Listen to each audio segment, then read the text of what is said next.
everyone. Welcome to the additional practice questions of English usage. I hope you have gone through the concept and intro video which we have prepared on English usage, where we discussed about the introduction of usage, how do we understand the context, and how do we use it in different sentences. English usage typically in CAT is around 10-15% of the questions, not more than that, but it's very important to do these kind of questions because over the years in different entrance exams like CAT, ZAT, SNAP, MHCT, there are a lot of questions which kind of put emphasis on English usage. So these set of lectures typically will deal on additional practice questions, and we'll see how to tackle these type of questions as you get in these exams. Let's move ahead. Now, I want to do a quick recap of these type of questions. So the type of questions that we will be covering in English usage will start from fill in the blanks. So fill in the blanks essentially are your conventional questions wherein a typical sentence will have a couple of blanks or a single blank. And the idea would be to check which all words will fit. Remember, the best way to do fill in the blanks, and this we'll also do in the subsequent lectures, is understanding the context of the word. The second type of question which you will be encountering in English usage will be questions around sentence usage. So they are also called as clauses. So what it basically refers to is, let's say they'll give you a paragraph, and that paragraph will essentially have around 6 to 9 blanks, and you'll have to fit those blanks depending on the sequence of the sentences as well as the meanings. So in this case, these are typically asked a lot, great deal in CET and SNAP type of exams, not so much in CAT. But as a matter of fact, you should know how to do these type of questions. The third is word usage, and I would say that word usage is a very, very, very important topic as far as CAT is concerned. Over the years, especially from CAT 2014, CAT has given a lot of word usage questions. So basically, they'll give you a word like put, hold, tap, touch, and they'll make some 4 5 sentences out of that, and one of the following 5 sentences will be wrong, and you'll have to find out which sentence is wrong. So typically a word usage will need a lot of pre-understanding of phrasal verbs and structures, and therefore they become very crucial from a point of view of CAT. The fourth type of question that you'll be encountering are called comparisons or analogy. Now, comparisons or analogy basically refers to a relationship between two words, and these are the type of questions we'll be predominantly doing in this short series today. We'll be focusing more on analogy and some questions on word usage. So the whole point of doing comparisons analogy is to check, number one, the relation between the two words. And once you've identified the relation, then all you need to do is go through the options and check which options have a similar relationship. The last type of questions, and these have a kind of overlap with the word usage questions, are called phrasal verbs. Now, phrasal verbs is nothing but a combination of verb and a preposition. So, as you can see, phrasal verb is a combination of verb and a preposition. So, whenever you have a verb like run and a preposition like over, you would know that it is a phrasal verb. And these type of questions are again commonly asked in a lot of these exams. So typically, as we saw, we have 5 type of questions: fill in the blanks, sentence usage, word usage, comparison, and phrasal verbs. Now, once we have understood the type of questions, it is important to get a hang of how do we need to solve them. Now, the first thing and the most important point to understand is understanding context. Now, CAT has quintessentially been a kind of entrance exam which doesn't really focus too much on vocabulary. But what it does focus a great deal on is how much do you understand words in a context. Now, what do I mean by context is essentially words which where the meaning could be derived basis on what the sentence tries to imply. Now, I've given 2 examples here. If I look at the first example, it says, I could hardly see anything. So, and the second sense, I was able to fairly see everything. Now, if I were to just compare these 2 sentences, I'll see that the first sentence uses a negative connotation, And connotations are important, especially from a context point of view. I see that the word hardly essentially means that you were not able to see anything. But this word fairly tells you that you were able to see everything very clearly. Hence, I if I have to communicate that it is I can't see a lot and I can only see barely, then I have to use words which imply that context. And that's the whole purpose of using words in a context. The second point are connectors, and connectors are also very, very important from a point of view of getting the fill in the blanks and your clauses. For example, you'll have to look at words which connect. So basically, these are conjunctions which join two sentences or two words. The moment you see positive conjunctions like and, as well as while, until, you will know that the word, next word, subsequent word will be a supporting connector, will have a word which supports it. Similarly, when you have a negative connector, words like but, or, yet, nevertheless, however, these words essentially give you the feeling that the next word will be opposite in nature. So connectors help a great deal in terms of getting the right word fit in the fill in the blanks or in the sentence. Third, what you need to also understand is you need to get a hang of the author's word choice. How is the author playing around with words? What's his emotion level? What is he implying? Is he implying sarcasm? Is he implying anger? Is he implying biasness, objectivity, criticality? Now, based on the tone, the options would also change. If the author is very humorous and the whole passage has a very humorous tone, then a sarcastic answer is not likely to be the right answer. So, typically, context connectors and word choices help you to get these questions faster.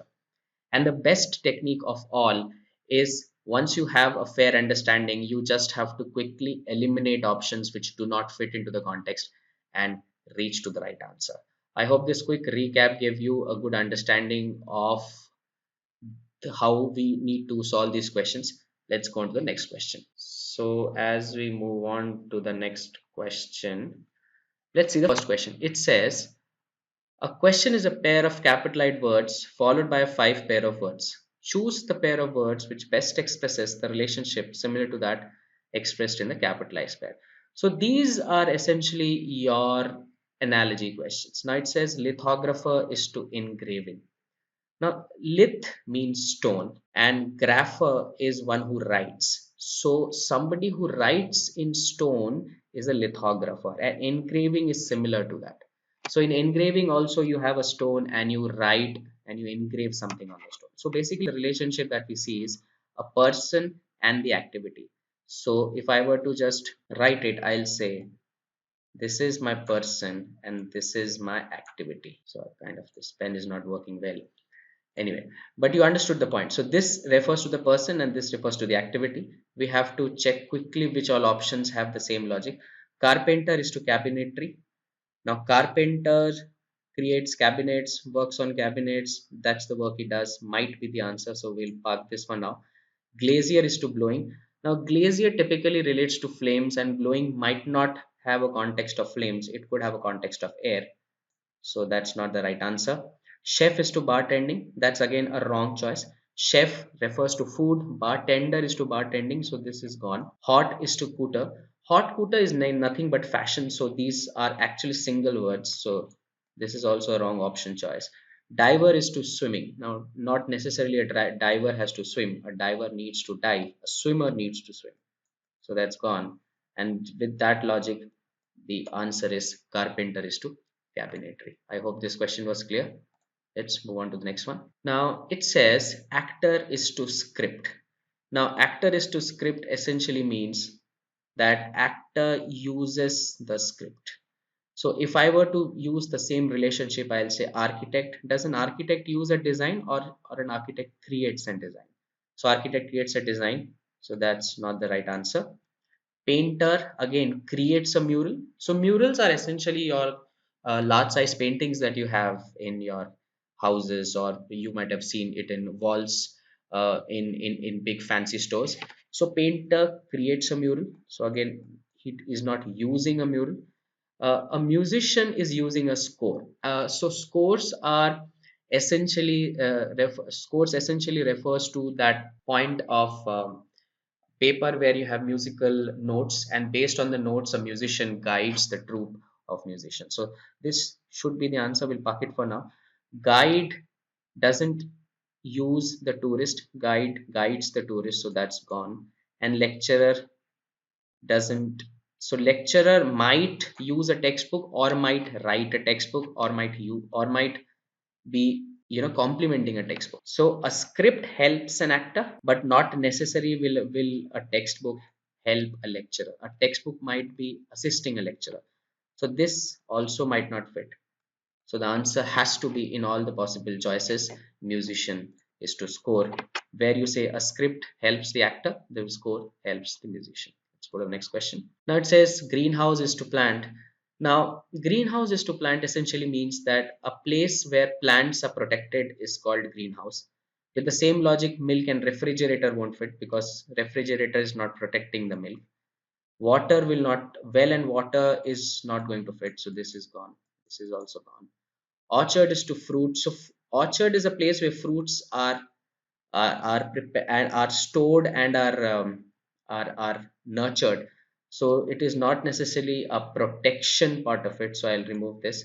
Infant is to incubator definitely should be a possibility because incubator is essentially used to ensure that the infant is healthy and is kept safe and protected. So this has to be the logic that we look at. Again, tank and fuel do not have that same relationship.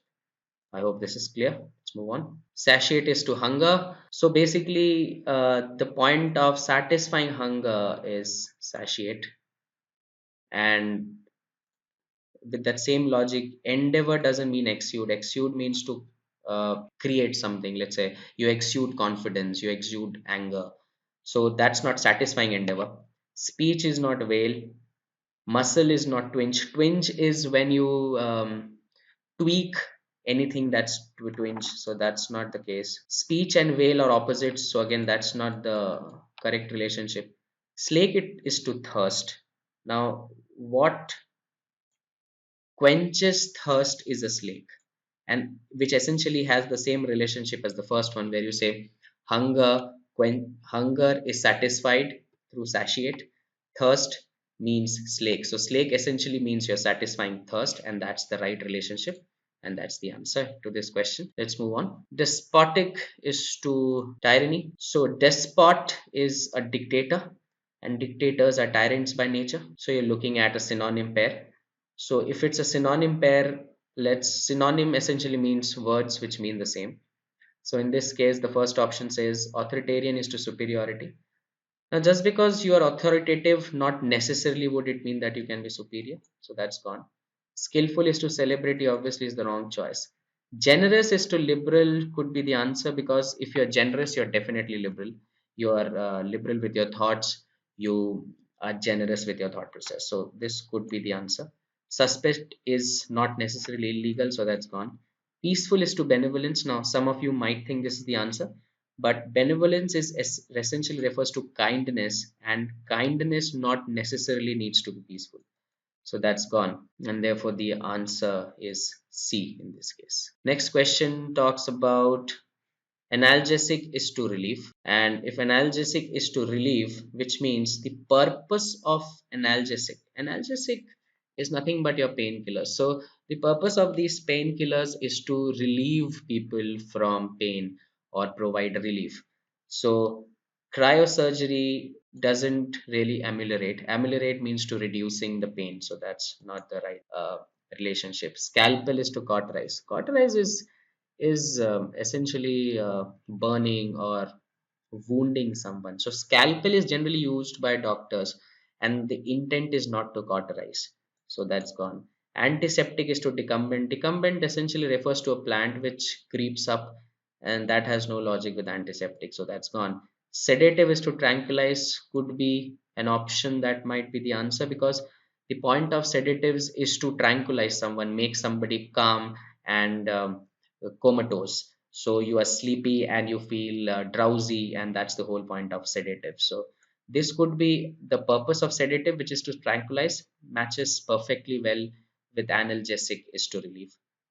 Pejorative is to cure. So pejorative is essentially refers to any form of disparaging comments, derogatory comments, comments which instill a lot of humiliation, and that obviously is not curing, and that's an opposite pair. So that's gone. So the answer is definitely option fourth. I hope this is clear.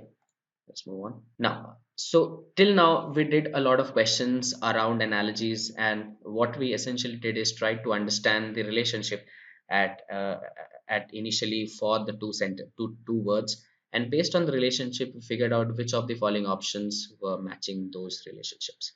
Now, this type of questions, and I told you while we were doing a quick recap of English usage, are called word usage or phrasal verbs. So, essentially, a word is given, like in this case, they have given this word evade. So, based on this word, they have created five sentences, and one of the sentences is wrong. So, the question says choose the sentence in which the word has not been used correctly. So you have to find the sentence which is wrongly used. So let's go to the first sentence. It says, ironically, the VDS of 1997 encouraged people to evade taxes. Now, evade taxes is absolutely right. Evade taxes is basically avoiding taxes and ensuring that you're refraining from it, not paying the taxes. So evade taxes is the right usage. So there's no problem with this. The finance minister tends to evade questions. So this is again absolutely right. The finance minister is not taking the questions on purpose, so he's evading it. So again, this is right. Why do you evade me? You don't say evade me, you say avoid me. So this sentence is wrong, and hence this should be the answer. Fourth says, oh God, happiness always evades me. So whenever you're referring to an abstract noun like happiness, so when you're referring to have abstract noun, evade works absolutely well. So this is right. The thief evaded the police. So basically the thief is dodging the police, and hence this is also a right sentence. The answer therefore has to be C. Why do you evade me always? Instead of evade me, it should be avoid. I hope this is clear. Let's move on to the last question. Now again the word which is given to us is absent.